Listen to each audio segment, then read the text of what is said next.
मैं इस्लाम धर्म के बारे में बताऊंगा। इस्लाम धर्म से क्वेश्चन आपके एग्जाम में आते रहते हैं। इस्लाम धर्म से पहला क्वेश्चन आता है कि इस्लाम धर्म के संस्थापक कौन है?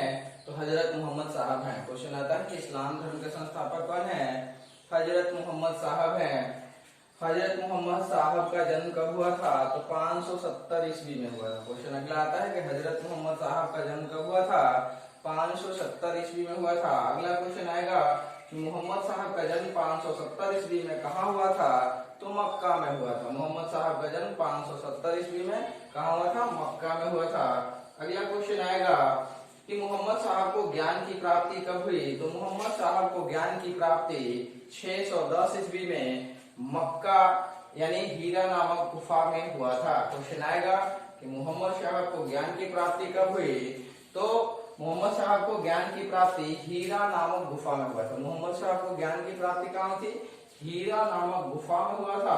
और ये कहाँ पड़ता है? तो मक्का में पड़ता है। यहीं पे मोहम्मद साहब को ज्ञान की प्राप्ति हुई थी।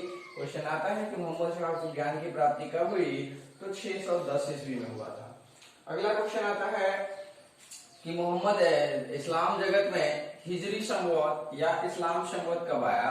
तो हिजरी संवत और इस्लाम संवत ये कब आया है? 622 ईस्वी में आया है।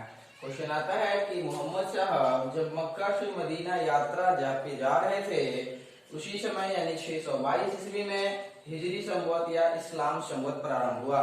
मैं पिछले क्लास में ही बताया था कि पूरे इतिहास में 4 संवत है, जिसमें पहला नाम विक्रम संवत का आता है जो 58 ईसा पूर्व में है। दूसरा संवत है शक संवत जो 78 ईस्वी में है। तीसरा संवत है जो गुप्त संवत है जो 319-20 ईस्वी में है। और चौथा संवत जो है वो इस्लाम संवत या हिजरी संवत है जो 622 ईस्वी में है। यही 4 संवत पूरे इतिहास में है।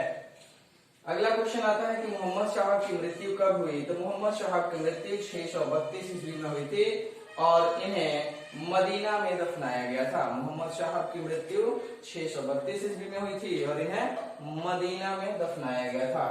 अगला, मोहम्मद साहब की मृत्यु के बाद इस्लाम जगत 2 वर्ग में बट गए, एक शिया और दूसरी सुन्नी में बट गए। शिया जो मोहम्मद साहब के दामाद थे उनकी शिक्षाओं पर आधारित था।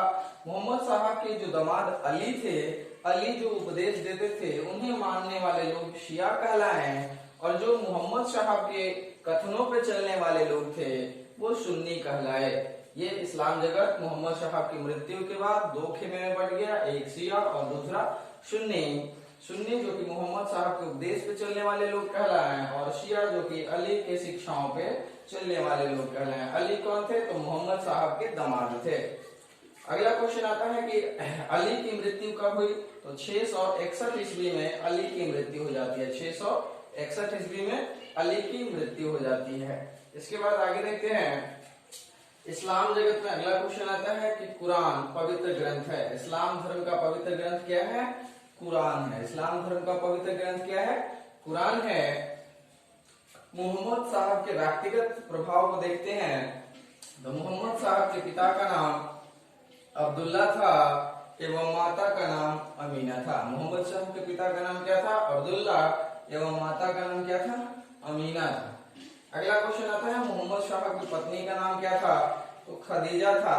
अब देखिए कहीं कहीं बुक में मिलता है कि मोहम्मद साहब की जो पत्नी थी खदीजा एक विधवा थी और मोहम्मद साहब की शादी 25 वर्ष की अवस्था में खदीजा नामक विधवा से हुई है। किसी किसी बुक में दिखाता है कि खदीजा जो थी मोहम्मद साहब की चाची लगती थी, किसी किसी बुक के माध्यम से। ठीक है, तो मोहम्मद साहब के व्यक्तिगत पॉइंट को देखेंगे तो मोहम्मद साहब के पिता का नाम अब्दुल्ला, माता का नाम अमीना, मोहम्मद साहब की पत्नी का नाम खदीजा। मोहम्मद साहब की शादी 25 वर्ष की अवस्था में खदीजा नामक विधवा के साथ हुई थी। अगला क्वेश्चन आता है कि मोहम्मद साहब की पुत्री का नाम क्या था? फातिमा था। मोहम्मद साहब की पुत्री का नाम क्या था? फातिमा था। और मोहम्मद साहब के दामाद का नाम क्या था? तो अली था। अगला क्वेश्चन देखते हैं। इब्न इसाक नाम का एक व्यक्ति था जो मोहम्मद साहब का पैगंबर मोहम्मद साहब के जीवन चरित्र को लिखा था सबसे पहले। क्वेश्चन आता है आपके मोहम्मद साहब के जीवन चरित्र पे सबसे पहले व्याख्या किसने किया? तो इब्न इसाक ने किया था। अगला क्वेश्चन आता है कि इस्लाम का आक्रमण यानी इस्लामों का आक्रमण सबसे पहले कब हुआ? तो इस्लामों का आक्रमण सबसे पहले मोहम्मद बिन कासिम के नेतृत्व में 712 ईस्वी में हुआ था। क्वेश्चन आता है कि अरबों का आक्रमण प्रारंभ कब हुआ? तो 712 ईस्वी में हुआ था मोहम्मद बिन कासिम के नेतृत्व में। अगला क्वेश्चन इस्लाम धर्म से ही आता है कि पैगंबर मोहम्मद साहब के उत्तराधिकारी क्या कहलाते थे? तो खलीफा कहलाते थे। पैगंबर मोहम्मद साहब के उत्तराधिकारी क्या कहलाते थे? खलीफा कहलाते थे। और यह खलीफा पद इस्लाम जगत में 1924 तक रहा। मोहम्मद साहब के उत्तराधिकारी क्या कहलाते थे? खलीफा कहलाते थे। और ये खलीफा पद कब तक रहा इस्लाम जगत में? 1924 तक रहा। और इस खलीफा पद को मुस्तफा कमाल पाशा ने समाप्त कर दिया 1924 में, जो तुर्की के राष्ट्रपति या राष्ट्रपिता के रूप में जाने जाते हैं। तो इस तरह से इतने सारे डाटा हैं आपके इस्लाम जगत से यानी इस्लाम धर्म से, जो कि आपके एग्जाम में आते रहते हैं। धन्यवाद।